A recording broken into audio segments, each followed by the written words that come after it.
ఓం శుభంకర్యే నమః. ఆదిత్యాయ చ సోమాయ మంగళాయ బుధాయ చ గురుశుక్రః శనిభ్యశ్చ రాహవే కేతవే నమః. గురుబ్రహ్మ గురుర్విష్ణుః గురుర్దేవో మహేశ్వరః గురుస్సాక్షాత్ పరబ్రహ్మ తస్మై శ్రీ గురవే నమః.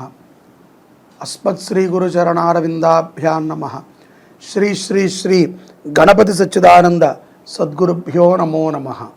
తులారాశి వారికి జూలై నెలలో గల గోచార ఫలితాలను తెలియచేస్తున్నాము. శ్రద్ధగా ఆలకించండి. ఈ నెలలో తులారాశి వారికి రవి శుక్ర సంచారముల చేత కొన్ని పనులు అనుకూలిస్తాయి. ఎటువంటివంటే ఆర్థికముగా మీ స్థితిగతులు తప్పనిసరిగా మెరుగుపడతాయి.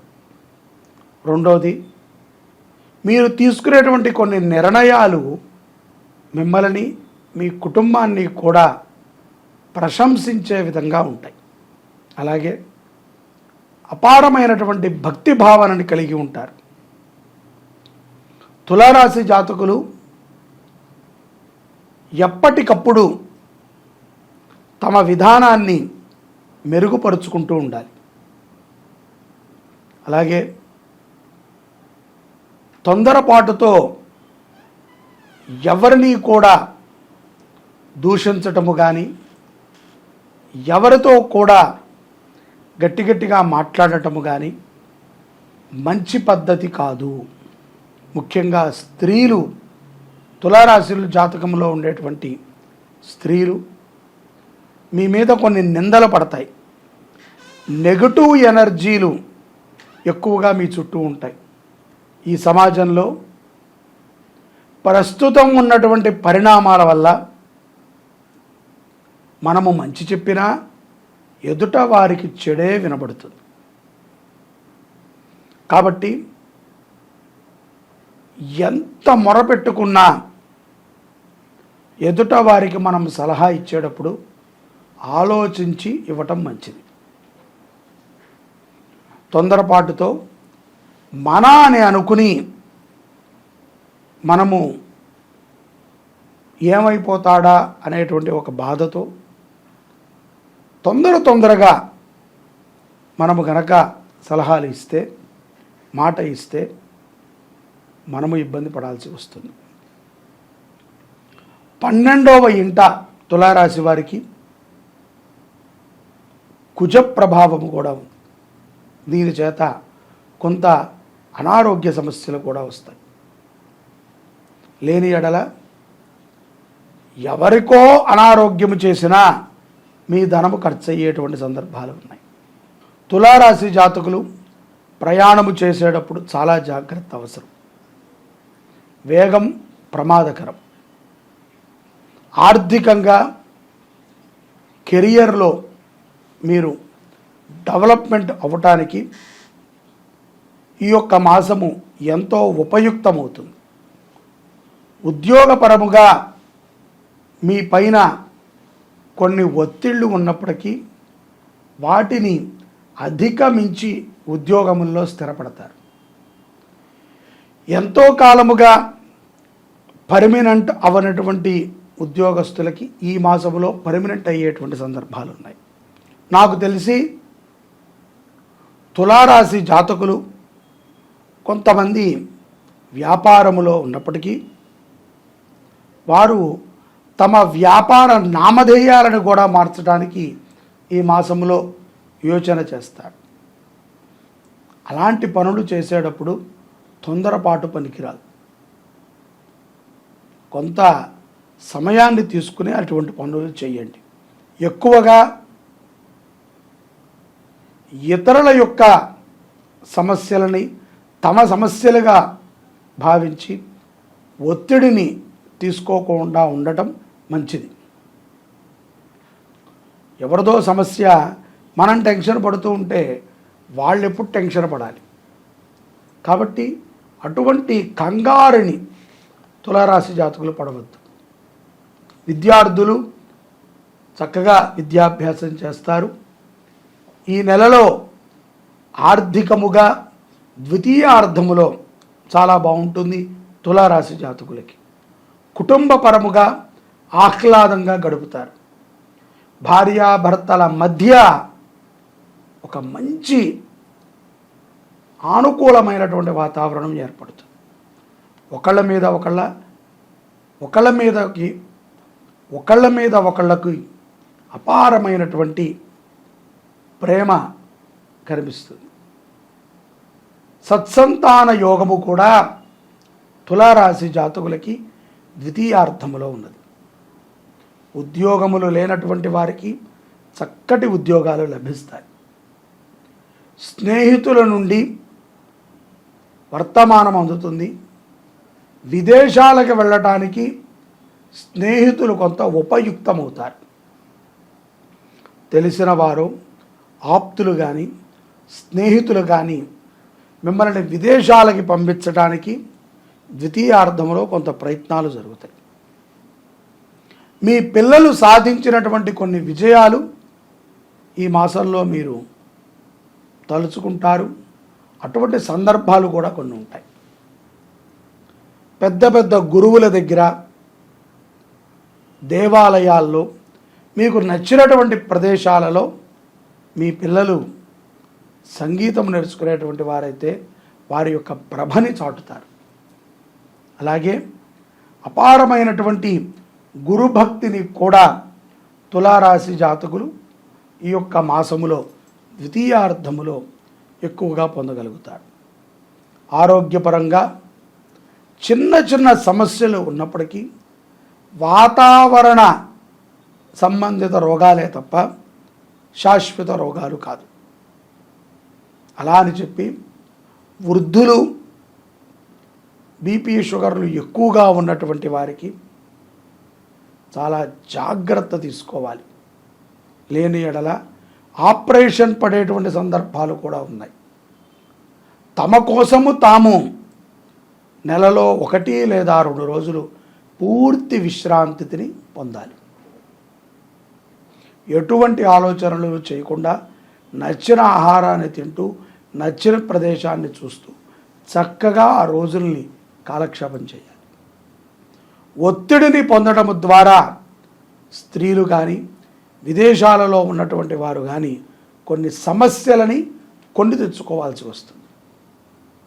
ఈ మాసములో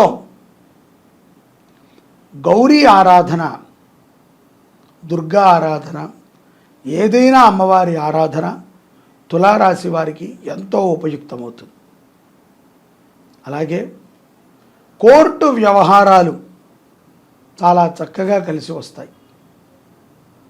కొన్ని సందర్భాల యందు మీరు వెళ్ళే దారి ముళ్ళదారైనప్పటికీ అది చాలా మెత్తగా ఉంటుంది. కాబట్టి అమ్మవారి యొక్క అనుగ్రహాన్ని పొందటం చాలా అవశ్యం. ఇది అరుదుగా దొరికేటువంటి సందర్భం. తులారాశి జాతకులు ప్రతి శుక్రవారము కూడా అమ్మవారికి ఎర్రటి పుష్పాలని కానీ ఎర్రటి వస్త్రాన్ని కానీ సమర్పణ చెయ్యండి. అలాగే శుక్రవారము పూట నిమ్మకాయ పులిహార నైవేద్యం పెట్టడం, 9 విధములైనటువంటి అన్నాలు ఉంటాయి. ఆ యొక్క 9 విధములైనటువంటి అన్నాలతో అమ్మవారికి నైవేద్యం చేయటం చాలా మంచిది. 9 విధములైనటువంటి అన్నాలలో పసుపు అన్నము, పులగము, నిమ్మకాయ పులిహార, కర్డ్ రైసు, పెరుగన్నము, చక్కెర పొంగలి, బెల్లం పొంగలి ఇత్యాది వాటిని 9 విధములైనటువంటి అన్నాలు అంట. వాటిని అమ్మవారికి నైవేద్యం పెట్టడం ద్వారా తులారాశి వారు అమోఘమైనటువంటి ఫలితాలను పొందుతారు. శుక్రవారము పూట అమ్మవారి దేవాలయంలో అన్నదానం చేయండి, మీకు మంచి ఫలితాలు లభిస్తాయి. సర్వే జనాః సుఖినో భవంతు. శ్రీ శుభంకర్యై నమః. ఓం శుభంకర్యే నమః. గురవే సర్వలోకానాం నిధయే భవరోహిణాం నిధయే సర్వవిద్యానాం దక్షిణామూర్తయే నమః. మనము ఈ జగత్తులో దత్తాత్రేయుల వారు చెప్పిన విధంగా ప్రతి ఒక్కరిని కూడా గురువుగా భావించాలి. ఆ గురువుకి ఒక రోజంటూ ఏదైనా ఉంది అంటే అదే ఆషాఢ శుద్ధ పౌర్ణమి, గురు పౌర్ణమి అంటారు. అది ఈ యొక్క 2024లో జూలై 21వ తారీఖు ఆదివారం మనకు వచ్చింది. ఈ గురు పౌర్ణమి రోజున గురువుని మనము ఎంత స్మరిస్తే అంత మంచిది. స్మరించటమేనా అండి అంటే మీ గురువుగారు మీ సన్నిధిలో లేకపోతే స్మరించటం, మా గురువుగారు దగ్గరలోనే ఉన్నారు అని అనుకుంటే వారి దగ్గరికి వెళ్ళి వారికి సేవ చేయటం. ఈ యొక్క గురు సేవకి చాలా విశేషంగా చెప్పబడింది. పరమేశ్వరుడు నిన్ను అనుగ్రహించాలన్నా, సాక్షాత్తు జగన్మాత నిన్ను అనుగ్రహించాలన్నా, గురు బ్రహ్మ గురుర్విష్ణు గురుర్దేవో మహేశ్వర గురు సాక్షాత్ పరబ్రహ్మ తస్మై శ్రీ గురవే నమః. గురు అనుగ్రహం ఉంటే నీకు డైరెక్ట్గా వివివివిఐపి పాస్ ఉన్నట్టే. ఎక్కడికి? పరమాత్మ దగ్గర చేరుకోవటం. ఇది ఊరికనే మనము మాట వరుసకి గురువుగారు గురువుగారు అంటే రాదు. గురు శుశ్రూషయా జ్ఞానం. మనకి అర్థము కాని విషయాలు ఎన్నో గురువే తెలియచేస్తూ ఉంటాడు. అజ్ఞానాంధకారములో ఉన్నప్పుడు జ్ఞానము అనేటువంటి ఒక దీపాన్ని వెలిగించేది గురువే. మాకు తెలుసులేండి, పుస్తకాలు చదివాము, పరిజ్ఞానం ఉన్నది, మా తాత సూపర్ మ్యాను, మా నాన్నగారు హీరో, నేను ఇంకా సూపర్ మ్యాన్ని అని మనం అనుకోకూడదు. గురువు అనేటువంటి వారు ఎవరి బుద్ధి అనుసారంగా వాళ్ళకి దొరుకుతాడు. బలవంతంగా శుశ్రూష చేసి బలవంతంగా గురువు గారిని పిండుకు తినేటువంటి వారు శిష్యులు కాదు. అలా మీకు గురువు గారి దగ్గర నుంచి ఏ విషయం తెలిసినా మీరు కాగుతున్నటువంటి నూనెలో పడ్డట్టే. ఎందుకంటే ఇష్టముతో గురువు చెప్పలేదు, ఎవరికో చెప్పుంటారు గురువు గారు, అది మీరు చేస్తున్నారు. అందరికీ ఒక రకంగా ఉండదు. గురు ప్రేమ మాత్రము అందరి మీద ఒకే రకంగా ఉంటుంది. అటువంటి గురువులకి స్మరణ చేసుకోవాలి. వ్యాస జయంతిగా మనం దీన్ని చేస్తూ ఉంటాం. ఈ రోజున వ్యాస పూజ చేయటము, యతీశ్వరులు వారి యొక్క జీవితములో దీనిని పుట్టినరోజుగా చేసుకుంటూ ఉంటారు. యతీశ్వరులకు ఒక జన్మదినోత్సవం అంటారు చూసారా? వాళ్ళు సన్యాసం తీసుకున్నప్పటి నుంచి వాళ్ళు ప్రతి సంవత్సరము పుట్టినట్టు. ఈ వ్యాస పౌర్ణిమ, గురు పౌర్ణిమ నుంచి వారు 4 మాసాల పాటు చాతుర్మాస్య వ్రత దీక్షని చేస్తారు. తద్వారా వారు పరమాత్మకి మరింత సన్నిధికి చేరుకుంటారు. మనము గురు సన్నిధికి ఒక్క అడుగు కూడా చేరలేం. ఎందుకంటే పొద్దున వెళతాం, టకటక ఆయన దర్శనం చేసుకుంటాం, ఆయనకి ఇవ్వాల్సింది అది ఇచ్చి వస్తాం గురువుగారు అని వెళ్ళిపోతాం. శుశ్రూషయా ఇటువంటివి ఈ సందర్భంలో కుదరదు. కాబట్టి ప్రస్తుతం ఉన్నటువంటి కాలమానాల పరిస్థితుల్లో బిజీ లైఫ్లో మనం చేయలేం. కాబట్టి ఆమిత్యము వ్యాస పౌర్ణిమకైనా గురు సన్నిధిలో కాసేపు ఉండాలి. గురు శుశ్రూష చెయ్యాలి. గురువు యొక్క బట్టలు ఉతికినా, గురువు యొక్క సన్నిధిలో ఉన్నా, గురువు చదివేటప్పుడు విన్నా, గురువు ధ్యానము చేసేటప్పుడు పక్కన ఉన్నా, గురువు గారు పూజ చేసుకునేటప్పుడు ఉన్నా ఎంతో పుణ్యాన్ని పొందవచ్చు. అదే మనకి జ్ఞానాంధకారాల నుంచి బయటికి తీస్తుంది. అటువంటి రోజు ఏదైనా ఉంది అంటే అది జూలై 21వ తారీఖు ఆదివారము వ్యాస పౌర్ణిమ. ఆ రోజున ప్రతి ఒక్కరూ కూడా మీ గురువులను దర్శించి వారికి పండ్లు, వస్త్రములు, వారికి కావాల్సినటువంటి సామాగ్రిని సమర్పణ చేయి. ఏదో గురువు గారు అని ఊరికనే పిలవటం కాదు కదా. మనము ఒకళ్ళని గురువుగా ఎంచుకుంటే మనని చీకట్లో నుంచి వెలుతురులోకి తీసుకెళ్తారు. అందరినీ ఎంచుకుంటే తీసుకెళ్ళరు. ఒక్క ఒక్కళ్ళనే గురువు ఉండాలి. ఆ ఒక్క గురువుకి ఎంతమంది గురువులైనా ఉండొచ్చు. దత్తాత్రేయుడు చెప్పాడు అనేక మంది గురువులని. ఆ గురువులు అన్నీ కూడా ఒక గురువు తాటికి వస్తాడు.